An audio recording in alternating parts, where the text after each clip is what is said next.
Dikasih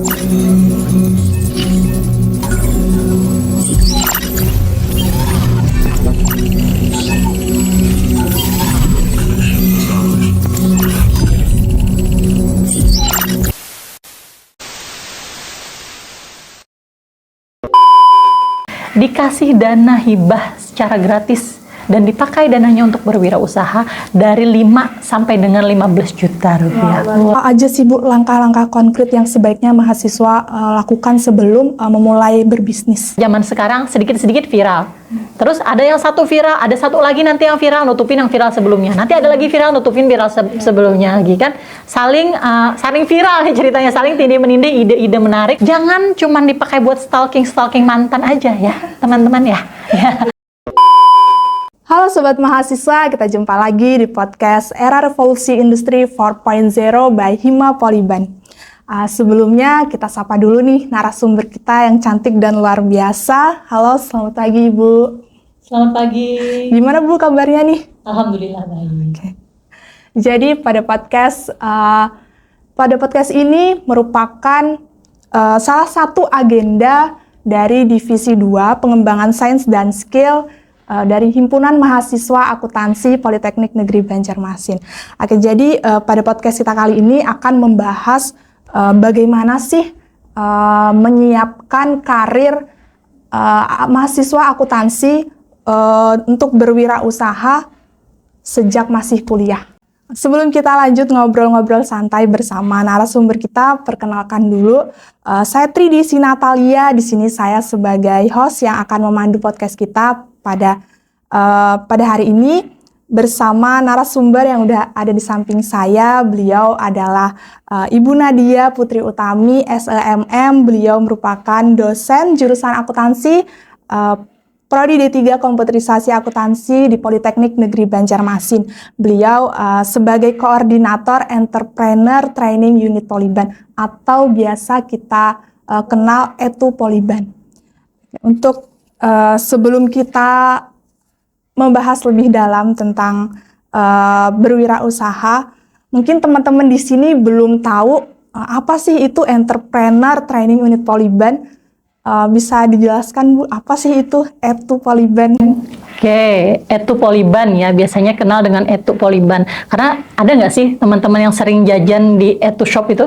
Banyak sih Bu. Nah, banyak kan ya. Oke, jadi ETU Poliban itu singkatan dari Entrepreneurship Training Unit Politeknik Negeri Banjarmasin ya, di mana teman-teman yang ada di Poliban, seluruh mahasiswa Poliban bisa mendapatkan pendanaan ya, dana hibah untuk mereka berwirausaha. Nah, jadi Politeknik Negeri Banjarmasin memfasilitasi seluruh mahasiswa yang ada di Poliban yang ingin berwirausaha dikasih dana hibah secara gratis dan dipakai dananya untuk berwirausaha dari 5 sampai dengan 15 juta rupiah. Wah, iya. Siapa yang mau dapat dana kira-kira nih?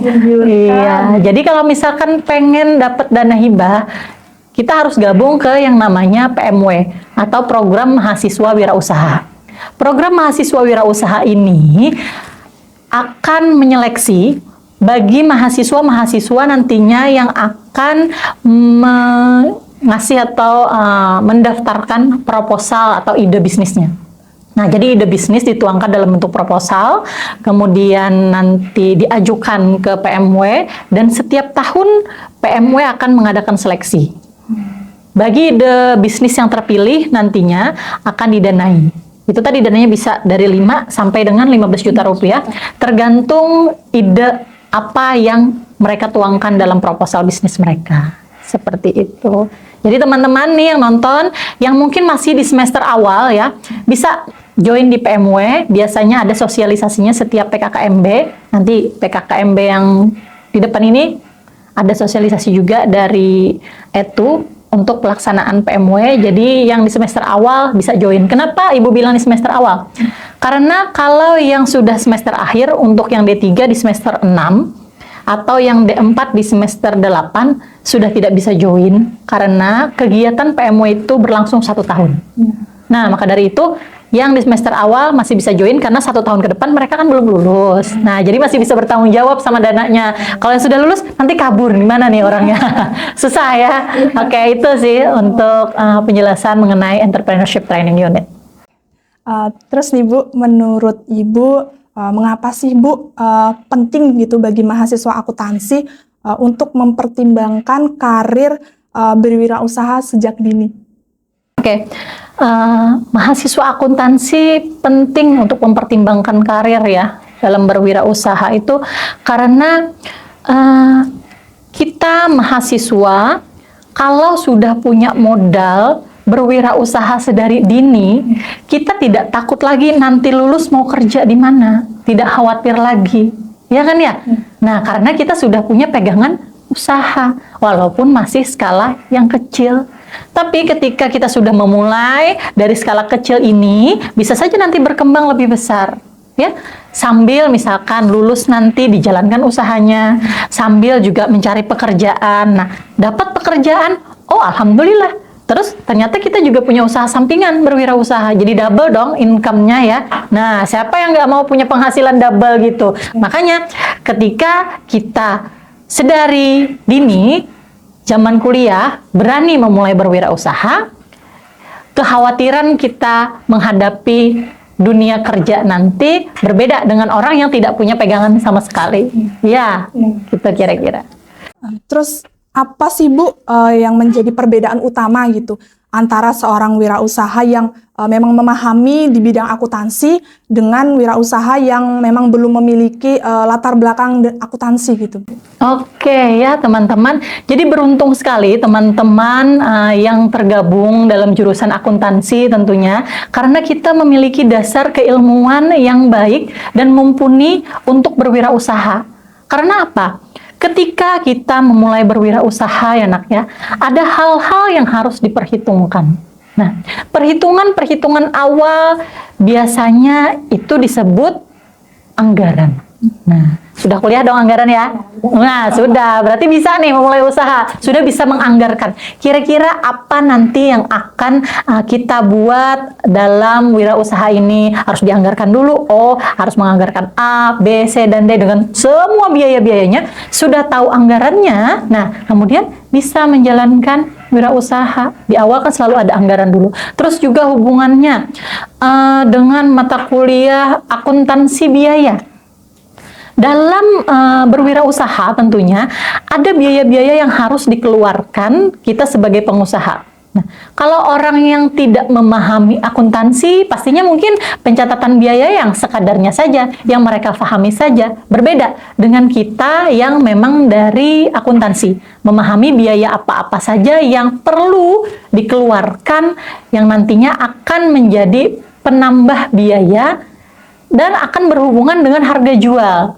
Dan akan juga mempengaruhi laba dari usaha yang akan kita jalankan. Nah, jadi kita sebagai orang akuntansi memiliki nilai plus ya, memiliki nilai plus dibandingkan teman-teman yang lain. Mungkin teman-teman yang lain juga bisa mempelajari, namun karena kita memang mempelajari bidang akuntansi, sehingga untuk perhitungan dari anggaran hingga akhir pencatatan laporan keuangan laba maupun ruginya, walaupun bentuknya sederhana, karena usahanya masih kecil, kita bisa melakukannya secara mandiri. Ya, jadi kayak lebih mudah gitu Lebih ya Bu. mudah. Kalau sudah memiliki latar belakang akuntansi. Iya, betul sekali. Oke.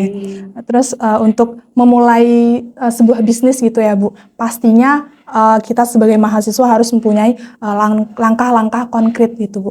Menurut Ibu, apa aja sih Bu langkah-langkah konkret yang sebaiknya mahasiswa lakukan sebelum memulai berbisnis? Oke, langkah konkret ya mahasiswa sebelum mulai terjun ke dalam dunia bisnis atau mau berwirausaha. Langkahnya yang pertama ya harus melangkah. Karena kalau tidak melangkah ya nak ya, kalau kita tidak berani melangkahkan kaki terjun di dunia yang ingin kita lakukan, maka tidak akan pernah terjadi kita bisa menjalankan wirausaha itu. Melangkah dulu ya. Tapi sebelum melangkah, tentunya kita harus merencanakan dulu segala sesuatunya ya. Kita harus tahu dulu apa yang akan kita jalankan, kita rencanakan, kita analisis, baru kita melangkah. Nah, jadi langkah konkretnya memang adalah melangkahkan kaki langsung terjun sebagai wirausaha dengan tadi perencanaan di awal yang sudah matang. Nah, karena ketika kita melangkah, kita menjalankan bisnis kita, maka kita sudah berjalan menuju kesuksesan kita dalam berwirausaha. Oke. Terus menurut pandangan Ibu nih, mengapa sih Bu kreativitas itu penting dalam pengembangan bisnis berwirausaha? Oke. Kreativitas penting dalam berwirausaha ya nak ya. Nah, jadi sebenarnya yang namanya kreativitas itu adalah sebuah modal termahal yang kita miliki. Karena apa? Semua orang bisa saja punya modal berupa materi. Tetapi orang yang punya modal materi belum tentu mempunyai ide menarik yang bisa mereka tuangkan dalam bentuk usaha. Nah, kita lihat zaman sekarang kan, banyak sekali usaha-usaha, ide-ide yang sedikit-sedikit viral. Padahal mereka bukan berasal dari golongan yang memiliki modal besar. Betul ya? Ada dikit-dikit bikin kue apa gitu, kekinian-kekinian viral. Padahal dari misalkan industri rumahan saja. Nah, jadi ide itulah sebenarnya yang menghantarkan mereka menjadi viral. Ide itulah yang sebenarnya mahal. Ide itulah yang merupakan modal utama. Ya, kreativitas itu adalah ide dari seorang wirausaha yang menjadi modal utama mereka sehingga menghantarkan mereka kepada suatu kesuksesan dalam berusaha. Dan tidak hanya stop di situ saja yang namanya kreativitas. Biasa ya, zaman sekarang sedikit-sedikit viral. Terus ada yang satu viral, ada satu lagi nanti yang viral, nutupin yang viral sebelumnya. Nanti ada lagi viral, nutupin viral sebelumnya lagi kan. Saling viral ceritanya, saling tindih-menindih ide-ide menarik yang banyak sekali kita temui di sosial media biasanya yang membuat produk-produk itu viral. Sehingga kreativitas ini harus betul-betul semakin dikembangkan agar produk kita jangan meredup. Nah, jadi bagaimana kita memutar otak, mengasah kreativitas kita, sehingga produk awal kita akan tetap terus bertahan pada tingkat penjualan yang stabil. Oke. Ngomong-ngomong yang viral tadi ya Bu ya, di zaman sekarang ini kan mahasiswa banyak menggunakan banyak teknologi. Jadi menurut Ibu nih, gimana sih Bu mahasiswa tuh dapat menggunakan teknologi untuk mempromosikan atau mengembangkan bisnis mereka? Oke, jadi ini teman-teman yang mendengarkan ini sepertinya apa sih? Sapaannya apa nih? Sobat mahasiswa Bu. Oke, sobat mahasiswa semuanya ini biasanya berada pada generasi Z. Oh iya, ya Gen Z nih, anak-anak Gen Z. Kalau anak-anak Gen Z nih, Ibu tahu banget, mereka ini adalah para pengguna aktif sosial media. Kira-kira semua sosial media itu sudah punya. Apa itu namanya? Instagram lah. Kemudian apa? WhatsApp udah pasti.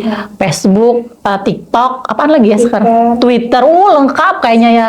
Komplit sepertinya kalian punya sosial media dan kalian sangat memahami bagaimana cara penggunaan sosial media. Nah, jangan cuma dipakai buat stalking mantan aja ya, teman-teman ya. Ya. Jadi dipakailah untuk hal yang bermanfaat ya anak ya. Jadi ketika misalkan, walaupun misalkan nih para pengguna sosial media ini dia tidak berwirausaha, tapi ada teman yang berwirausaha, maka si teman ini bisa memanfaatkan teman-teman yang lainnya untuk membantu berpromosi. Nah, jadi biasanya saya bingung juga sih, ada teman-teman generasi Z ini di sosial media Instagramnya itu dia fotonya 0 atau 1 gitu kan ya. Maksudnya apa? Saya nggak ngerti ya. Saya nggak ngerti maksudnya apa ya. Entah itu insecure atau apa ya. Jadi di situ, tapi saya lihat dia di story-nya itu berderet. Banyak tuh kegiatannya biasanya. Tapi yang diposting di feed-nya sedikit. Nah, saya nggak ngerti maksudnya apa, terserah kalian lah. Tapi maksud Ibu, manfaatkanlah sosial media itu untuk berpromosi ya, untuk pencitraan. Jadi bisa bantu temannya, atau kamu punya usaha minta bantuan teman, kan banyak pasti teman-teman semua punya sosial media. Bayangkan aja satu teman punya 5 sosial media saja. Nah, banyak sekali tuh sudah promosinya, kan? Nah, apalagi kalau memang temannya itu pinter membuat iklan di sosial media. Nah, zaman sekarang juga ya anak ya, Ibu lihat banyak sekali usaha dari teman-teman generasi Z ini yang menggunakan sosial media itu sebagai jasa periklanan. Ya kan ya? Nah, jadi ada jasa periklanan yang mereka tawarkan biasanya untuk para pelaku-pelaku usaha. Nah, jadi mungkin oke lah Instagram pribadi mereka tidak aktif, tapi ternyata mereka punya usaha periklanan untuk UMKM, misalkan mereka tawarkan dalam satu ide konten, misalkan dia berapa tarifnya, kemudian dalam sebulan berapa. Nah, itu juga menjadi sebenarnya lahan usaha ya untuk teman-teman generasi Z yang memang ahli menggunakan sosial media. Jadi balik lagi, maksud Ibu, jangan sosial media ini dipakai untuk hal-hal yang unfaedah, yang tidak bermanfaat ya, jangan ya. Mending manfaatkan saja untuk berpromosi atau untuk jadi lahan bisnis tadi ya. Daripada utak-atik handphone gak karuan seharian galau kan ya liatin mantan, oh tidak ya, jangan. Lebih baik dimanfaatkan dan menghasilkan cuan. Oke.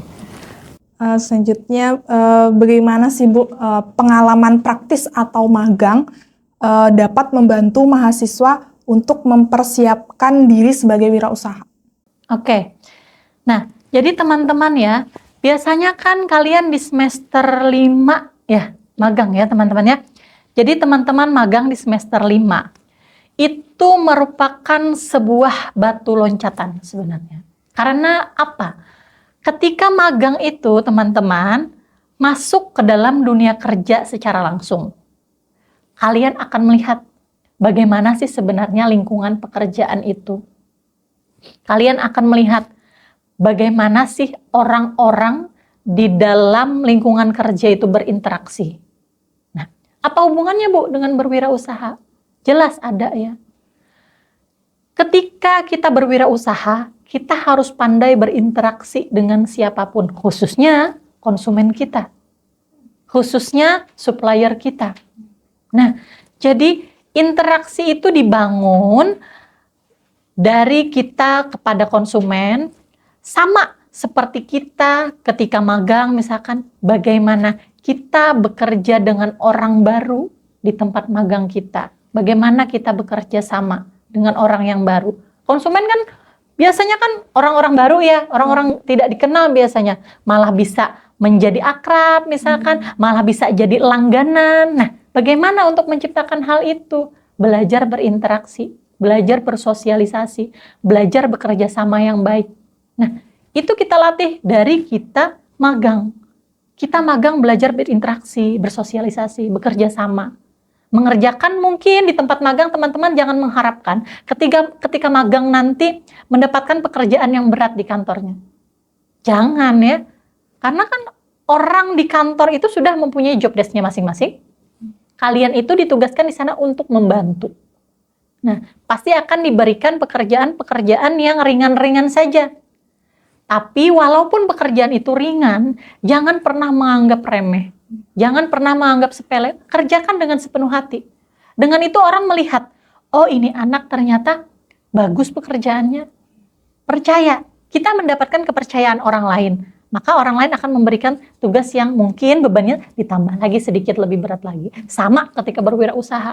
Ketika kita dapat dipercaya oleh pelanggan kita, orang pasti akan balik lagi belanja ke kita.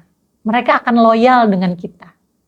Nah, jadi pengalaman magang, pengalaman teman-teman di organisasi, itu semuanya modal teman-teman untuk teman-teman terjun nanti di dunia kerja, entah itu berwirausaha, entah itu juga nanti bekerja di sebuah kantor atau perusahaan.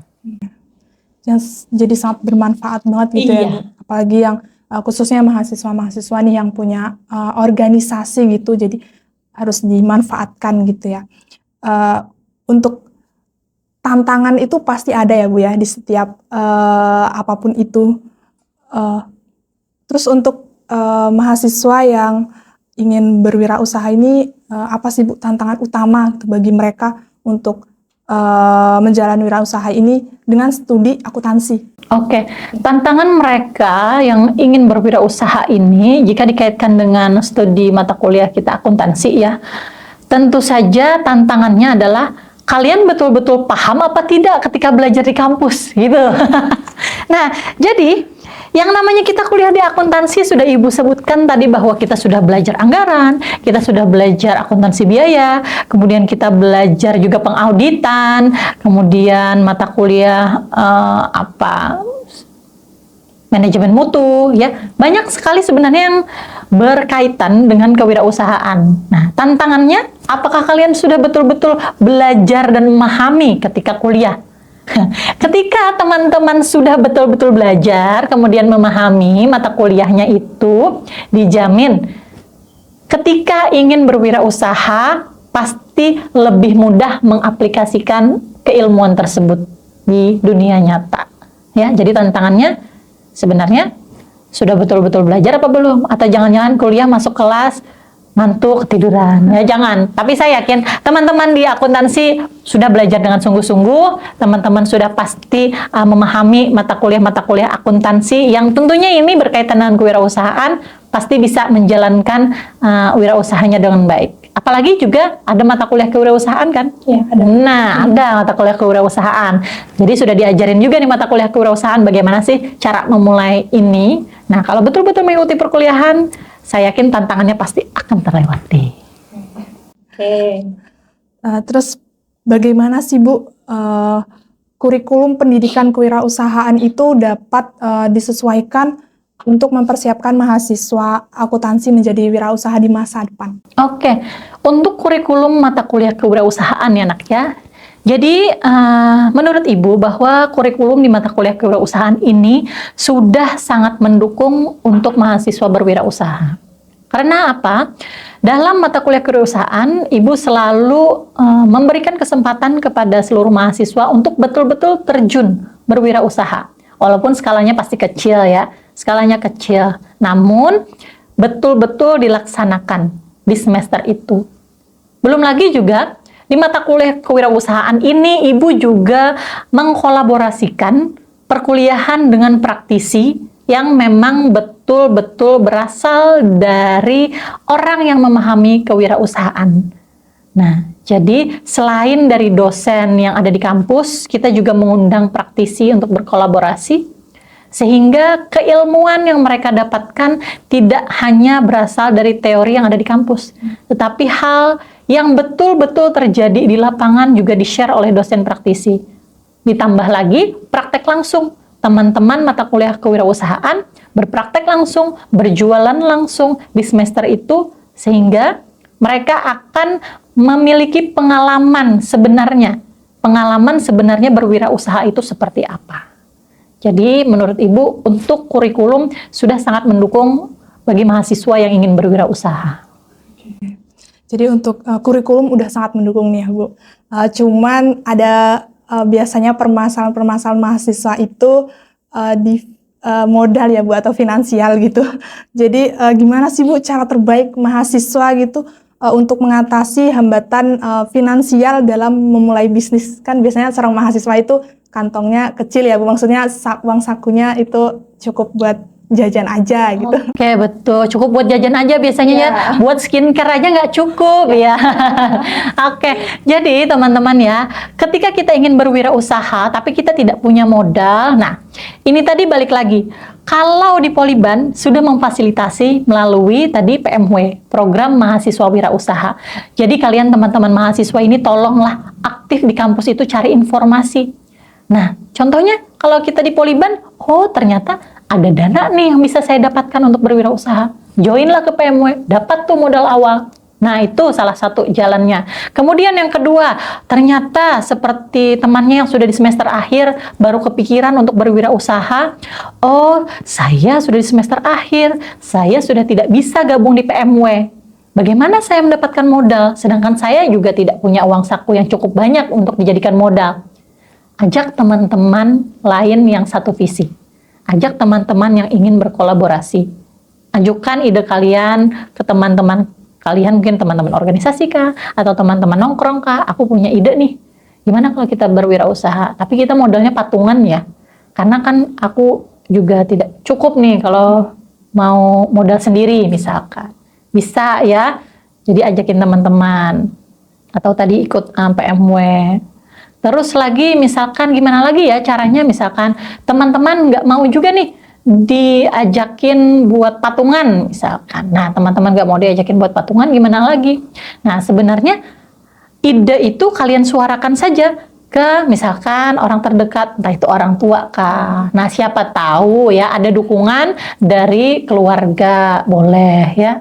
Nah, kira-kira sih itu. Tapi menurut Ibu lebih baik teman-teman cari informasi permodalan yang ada di kampus. Karena kampus banyak kasih modal. Selain dari PMW juga ada yang dari PKM biasanya yang untuk tingkat nasional kan, juga ada permodalan untuk teman-teman yang ingin berwirausaha. Yes. Jadi intinya harus rajin-rajin nih para mahasiswa cari informasi untuk modal itu.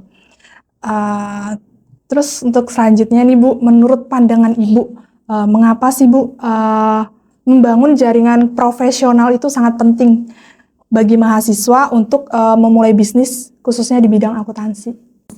Oke, jadi ya teman-teman yang ingin berwirausaha, tentunya sangat baik sekali apabila teman-teman punya link ya, atau punya kenalan ya, atau punya rekanan.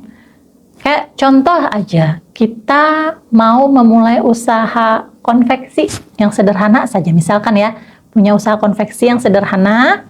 Nah, gimana kita bisa memulai usaha konveksi ini tanpa perlu adanya modal yang besar? Caranya bisa dengan misalkan, ternyata ada teman saya yang kenal sama si pemilik perusahaan konveksi, misalkan ya, itu kan link tuh namanya ya. Nah, kemudian ketika kita ingin menjalankan usaha konveksi ini karena kita tidak punya modal, ya kita berbicaralah dengan si pemilik konveksi ini. Ceritakan kalau saya misalkan mahasiswa masih di Politeknik Negeri Banjarmasin, kebetulan saya punya usaha kecil-kecilan di bidang konveksi dan saya punya pasarnya nih. Saya punya pasarnya, banyak teman-teman organisasi biasanya mesan di saya. Nah, Bapak gimana Pak? Apakah kita bisa kerjasama? Misalkan, kerjasamanya dibicarakan. Apa yang ingin dikerjasamakan dan apa keuntungan bagi beliau ketika bekerja sama dengan kita, misalkan kita harus menyusun dulu apa kelebihan-kelebihan kita sehingga beliau tertarik untuk bekerja sama dengan kita. Nah, itu harus dijalin tuh hubungan-hubungan baik seperti itu, apalagi seorang wirausahawan ya. Jadi jangan pernah menutup diri ya teman-teman ya. Kita berkenalan dengan siapapun, berteman dengan siapapun, tidak perlu menutup diri, tapi ingat, harus dipilih mana yang baik, mana yang tidak ya. Jadi kita berteman boleh, tapi jangan ikut yang nggak baiknya, ambil yang baiknya saja ya. Karena siapa tahu teman kita ini nanti akan menjadi pembuka jalan kita dalam apapun, dalam hal apapun ya. Kalau konteksnya hari ini mungkin berwirausaha. Oh, kita kenal dengan pemilik konveksi. Oh, kita kenal dengan misalkan pemilik gudang apa misalkan. Oh, kita kenal dengan supplier apa misalkan. Nah, itu bisa jadi pembuka jalan kita nanti untuk berwirausaha. Ngomong-ngomong kepemimpinan ya Bu ya, apa sih Bu keterampilan kepemimpinan yang paling krusial bagi mahasiswa yang ingin menjadi seorang wirausaha? Oke. Berbicara dengan kepemimpinan ya, kalau teman-teman di organisasi biasanya sudah terbiasa dengan hal-hal seperti ini ya, berbicara kepemimpinan segala macam. Apa sih sebenarnya kuncinya ya, yang akan berhubungan langsung dengan wirausaha? Dalam organisasi pasti ada sebuah manajemen enak ya, pengaturan ya, bagaimana itu diatur, ini diatur, segala macam diatur. Nah itu tadi, kepemimpinan itu hal yang paling penting yaitu manajemennya itu, mengaturnya itu. Mengatur itu bukan berarti kita harus mengatur orang lain atau mengatur ini, mengatur itu. Tapi yang paling penting sebenarnya adalah pemimpin yang baik itu dia bisa mengatur dirinya sendiri terlebih dahulu. Dia harus mengatur, pandai memanage dirinya sendiri. Ketika dia sudah pandai mengatur miliknya sendiri, dirinya sendiri, maka pasti dia juga akan pandai mengatur karyawan-karyawannya atau orang-orang lain yang ada di sekitarnya ya. Jadi pemimpin yang baik itu menurut Ibu secara pribadi adalah mereka yang dapat memanage atau mengatur dirinya sendiri, baru dia boleh mengatur orang lain. Seperti itu sih. Bagaimana sih Bu kita kita menilai kesuksesan kita sebagai pembisnis pemula gitu, Bu? Menilai kesuksesan sebagai bisnis pemula ini agak susah kalau menilai dari segi kualitasnya ya, karena yang nama pemula ini kan masih skala kecil ya nak ya, nggak bisa kelihatan langsung jadi miliarder, tidak bisa ya. Jadi kalau menurut ibu, dia akan dikatakan sukses itu ketika dia sudah tadi berani memulai, melangkahkan kakinya untuk berbisnis atau berwirausaha. Karena ketika dia melangkahkan kaki, berarti dia sudah berada di satu tangga menuju kesuksesan dia. Ya kan ya? Berarti akan sukses nih anak. Walaupun kapan suksesnya kita tidak tahu, tergantung dari kerja kerasnya seperti apa nantinya. Nah, jadi kalau mahasiswa sudah berani memulai, dia pasti sudah sukses. Beda kalau mahasiswa yang tidak memulai sama sekali, berarti dia tentu saja tidak akan bisa menuju ke jalan yang sukses. Jadi intinya untuk mengukur kesuksesan para pemula ini, kita ukur saja bagaimana semangat dia di awal, bagaimana kerja keras dia di awal, bagaimana komitmen dia di awal dalam berwirausaha. Itu sudah menunjukkan suksesnya dia dalam berwirausaha. Kita tidak bisa langsung mengukur dari nilai nominal yang dia dapatkan. Oke. Terus apa sih Bu gitu, pelajaran yang paling berharga yang dapat kita petik dari pengalaman wirausaha apabila kita masih belum berhasil? Oke, yang namanya berwirausaha ya anaknya, tidak bisa kita terjun langsung berhasil ya. Ada, memang ada, tapi tidak selalu seperti itu. Pasti ada aja yang gagal. Nah, kalau kita gagal, apa yang bisa kita petik? Buahnya kita petik ya. Oke, jadi yang kita petik itu buahnya itu ya, kegagalan kita itu membuahkan sebuah introspeksi diri. Nah, jadi ketika kita gagal, kita bisa mengukur apa yang membuat kita gagal, apa kekurangan kita selama ini, sehingga dengan itu kita bisa memperbaiki diri kita. Ke depan kita akan pasti jauh lebih baik lagi karena kita pernah gagal. Kita tahu, oh celahnya di sini. Kita tahu, oh kurangnya di sini. Sehingga kita akan menutupi celah itu dan menambahkan apa yang kurang. Kira-kira seperti itu ketika kita gagal, asal jangan terlalu berkecil hati, jangan terlalu galau dan bersedih ya, harus bangkit lagi, harus semangat lagi. Iya. Semangat teman-teman, semangat wajib ya. Terus bagaimana sih Bu mahasiswa dapat menggunakan pengetahuan dan keterampilan akuntansinya untuk membedakan diri di pasar wirausaha yang kompetitif? Oke, yang namanya wirausaha itu ya nak ya, kita berusaha itu pasti banyak sekali usaha-usaha sejenis, usaha-usaha yang mirip ya nak ya.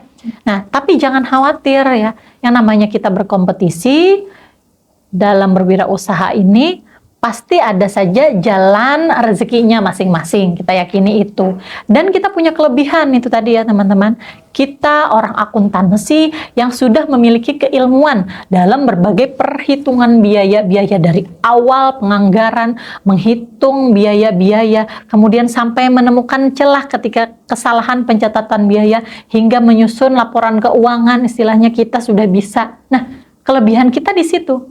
Kita juga belajar mata kuliah kewirausahaan. Nah, kelebihan kita di situ. Kita sudah belajar dari segi teori. Tinggal kita praktekkan saja lagi di dunia nyata.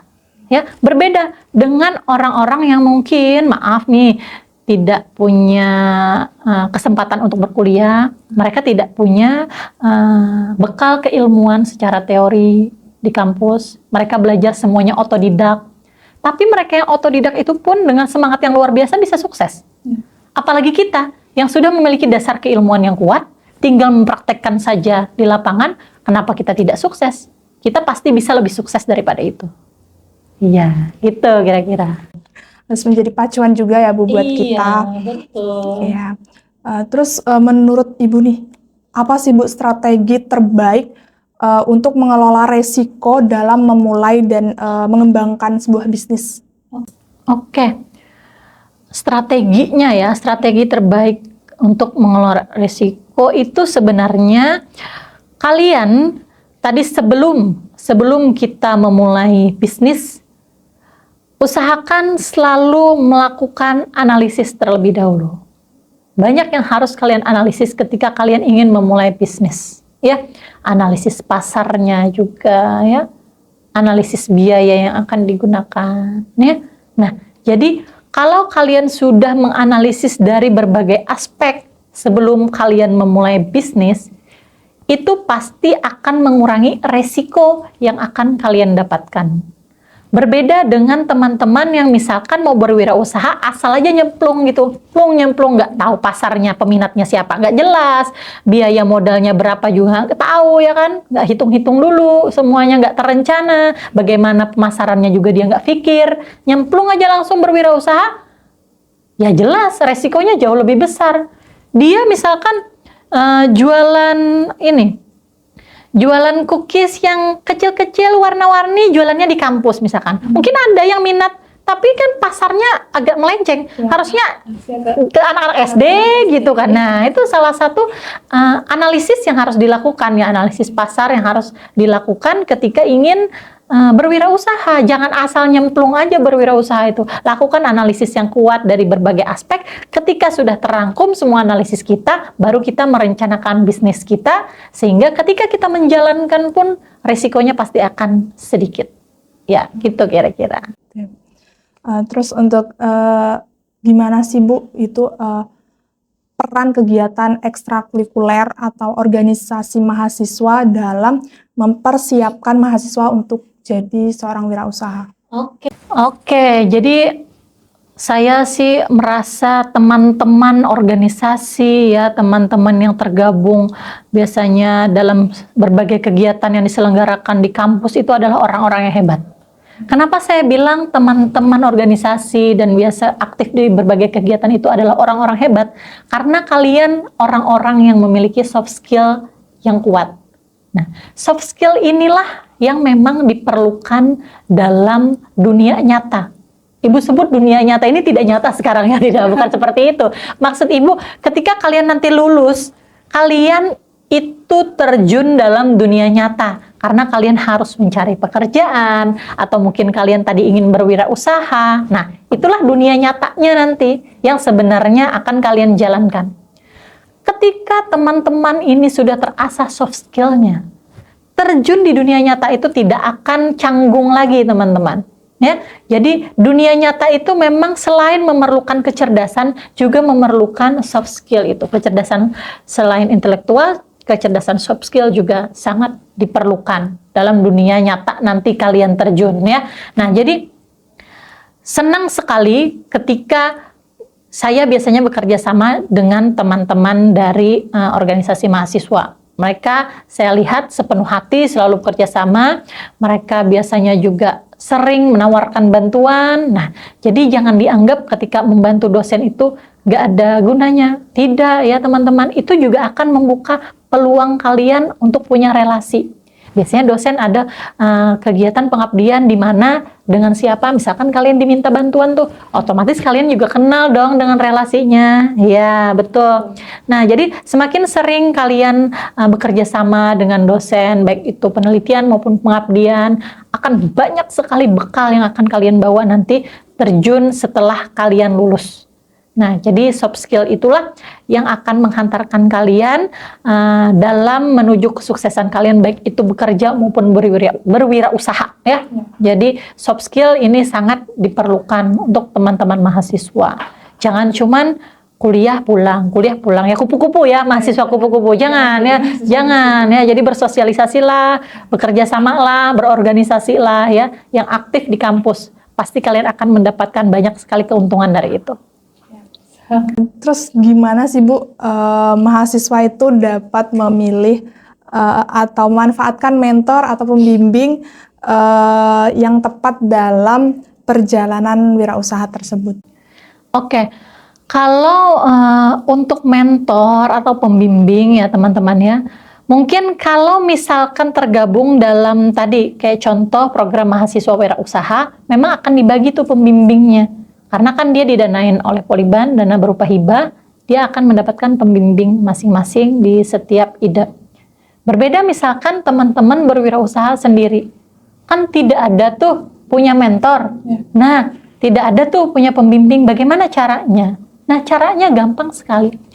Kalian boleh saja berkonsultasi dengan dosen kewirausahaan misalnya.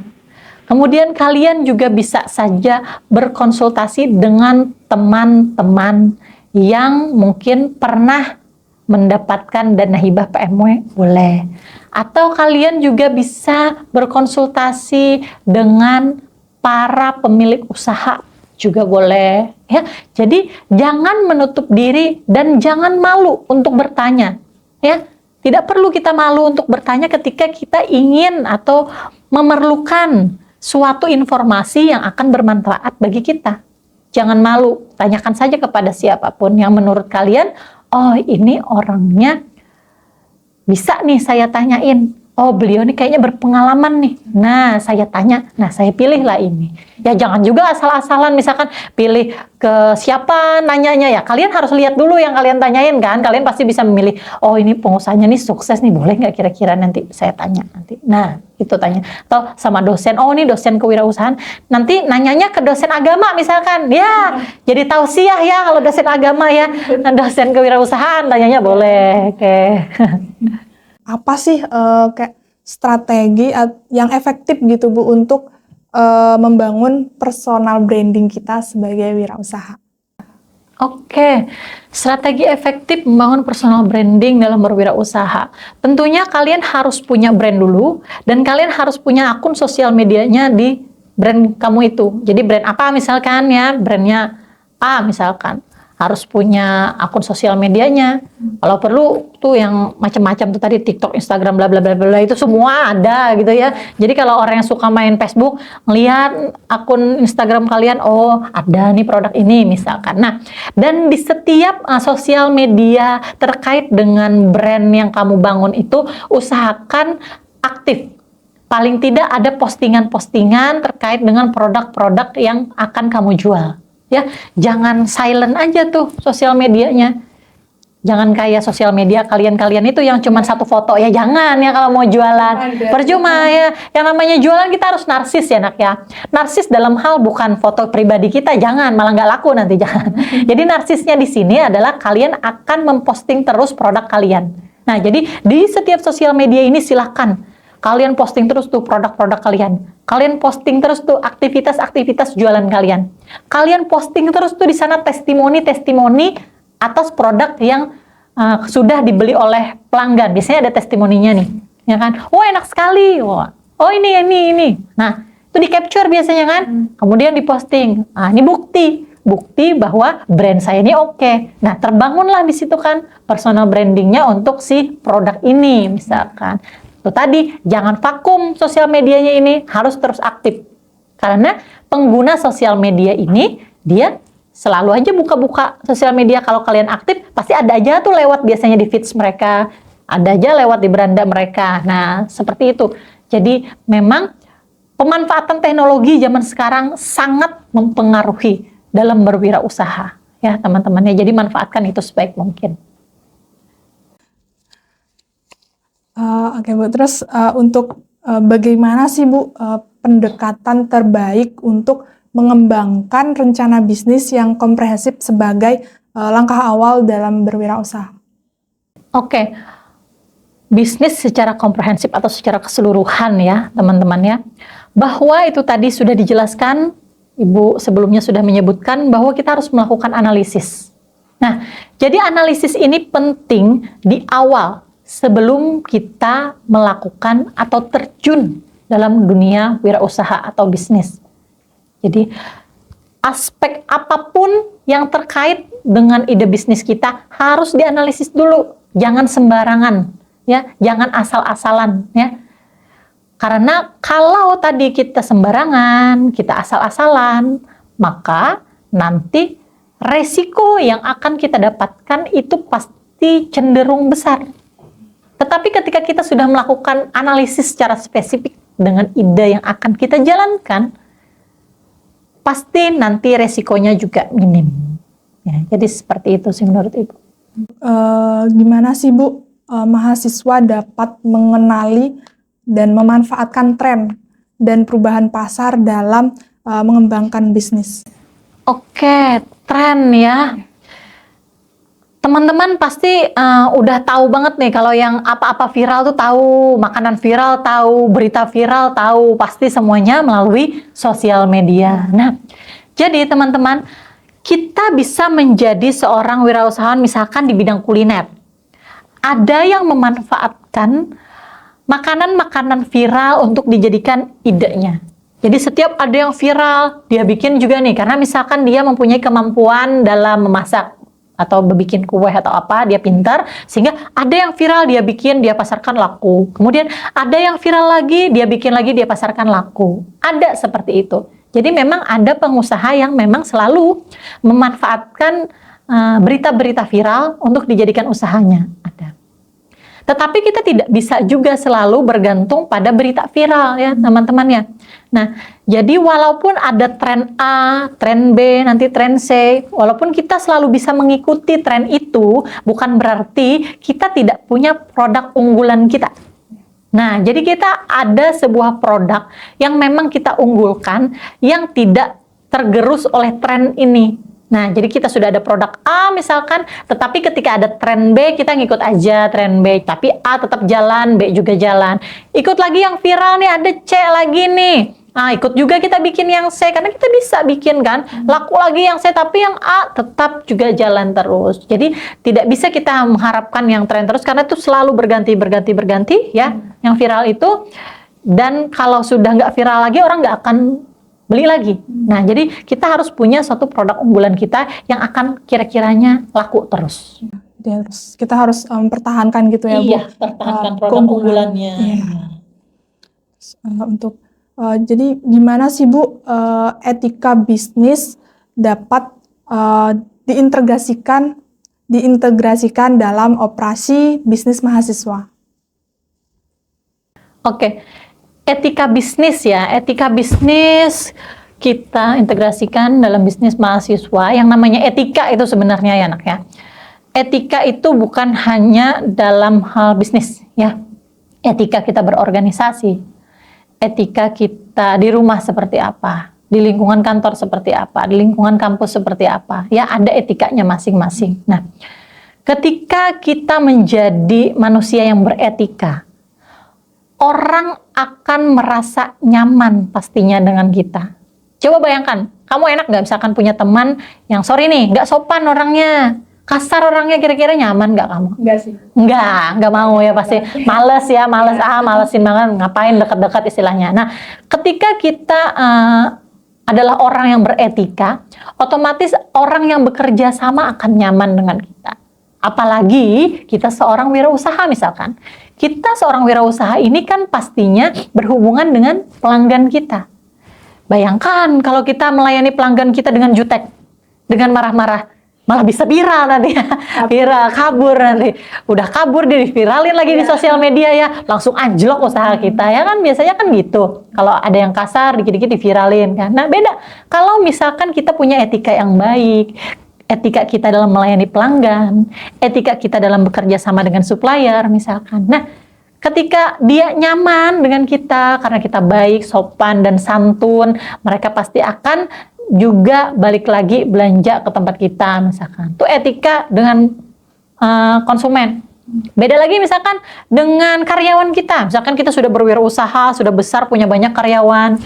Bayangkan kalau kita memperlakukan karyawan kita dengan tidak baik, dengan kasar, kira-kira karyawan kita apakah sepenuh hati bekerja dengan kita? Apakah dia betah bekerja di tempat kita? Tidak, enaknya. Kalau kita mempekerjakan karyawan kita, kita perlakukan mereka dengan baik, mereka pun akan loyal dengan pekerjaannya. Mereka senang bekerja dengan kita. Walaupun istilahnya nih ya, gajinya tidak seberapa, tapi mereka mendapatkan tempat yang nyaman, merasa dihargai, merasa diakui di lingkungan kerjanya, diapresiasi, maka mereka juga akan sepenuh hati bekerja dengan kita. Jadi etika itu sangat mempengaruhi kehidupan anak ya.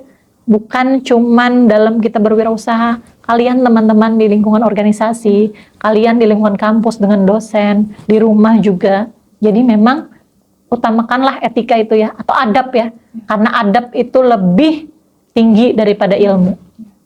Oke.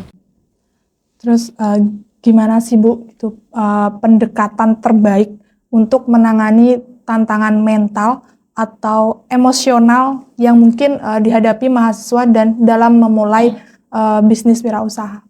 Oke, jadi teman-teman biasanya ketika ingin memulai ya, biasanya emosinya tuh menggebu-gebu. Ya. Nah, rasa, aduh, ini mau berwirausaha nih, harus ini nih, harusnya. Jadi terlalu menggebu-gebu juga kurang baik ya. Karena apa? Karena kalau terlalu menggebu-gebu itu kayak jadinya nanti apa sih?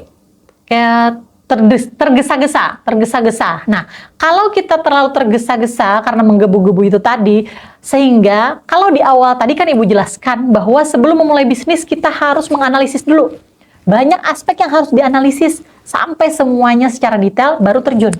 Nah, kalau terlalu menggebu-gebu nanti malah inilah ketinggalan, itulah, oh ini belum terfikirkan, oh itu belum terfikirkan. Banyak hal yang tertinggal sehingga pas terjun, oh ternyata resikonya jauh lebih tinggi karena analisisnya belum secara komprehensif atau menyeluruh. Nah, jadi secara emosional memang harus stabil ya ketika kita mau memulai bisnis tadi. Dan dari segi mental pun harus siap. Siap bukan cuma siap untuk gagal, tapi juga harus siap untuk sukses. Karena apa? Ternyata ada orang yang sukses itu kesuksesannya hanya sesaat. Nah, dia merasa sukses, oh mentalnya nih belum siap nih, merasa sukses, lalu dia rasa jumawa atau sombong atau apa ya. Nah, sehingga kesuksesannya itu ternyata akan menjatuhkan dia sendiri. Ya, jadi jangan cuman bersiap untuk gagal, tapi siapkan juga diri untuk sukses. Kita harus planning dulu, ketika sukses aku harus apa? Langkahku selanjutnya apa? Ketika gagal pun aku harus seperti apa? Apa yang harus kulakukan? Ya, jadi mental harus juga dipersiapkan dalam berwirausaha. Karena salah satu ciri orang yang pandai berwirausaha adalah mental yang kuat. Yang terakhir nih ya Bu ya. Oke. Apa sih Bu nasihat terbaik Ibu yang bisa Ibu kasih buat teman-teman mahasiswa yang ingin mengejar karir di dunia wirausaha? Oke. Nih, nasihatnya apa ya kira-kira ya? Saya bingung nih harus memikirkan nasihatnya apa. Oke, seperti yang sudah Ibu ceritakan tadi ya, bahwa ketika ingin berwirausaha, maka mulailah, melangkahlah. Ya. Karena ketika kita sudah melangkahkan kaki, kalian sudah berpijak pada satu tangga menuju kesuksesan kalian. Berbeda ketika kalian tidak melangkahkan kaki, kalian tetap berada jalan di tempat. Jadi melangkah dulu aja, ke depannya seperti apa, tergantung dari bagaimana usaha kalian dalam berwirausaha. Semangat pokoknya. Semangat. Jadi kita harus ingat ya teman-teman, nasihat dari Ibu tadi kita harus memulai, jangan berdiam diri aja kalau mau jadi wirausaha yang, apalagi yang sukses gitu ya Bu.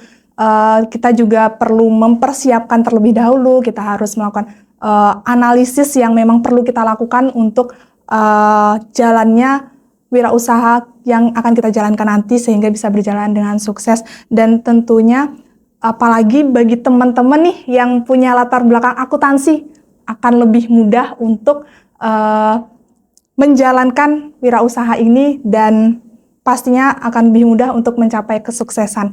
Dan juga buat teman-teman yang memang nggak punya latar belakang akuntansi, jangan berkecil hati atau jangan insecure gitu ya Bu ya. Harus tetap semangat dan tentunya usaha itu tidak mengkhianati hasil. Oke teman-teman, ternyata udah selesai nih, kita udah di ujung pembahasan. Wah ternyata banyak banget tadi yang kita dapat dari perbincangan kita berdua. Kita udah banyak panjang lebar membahas tentang gimana sih jadi wirausaha yang nantinya akan sukses gitu sejak masih di masa perkuliahan.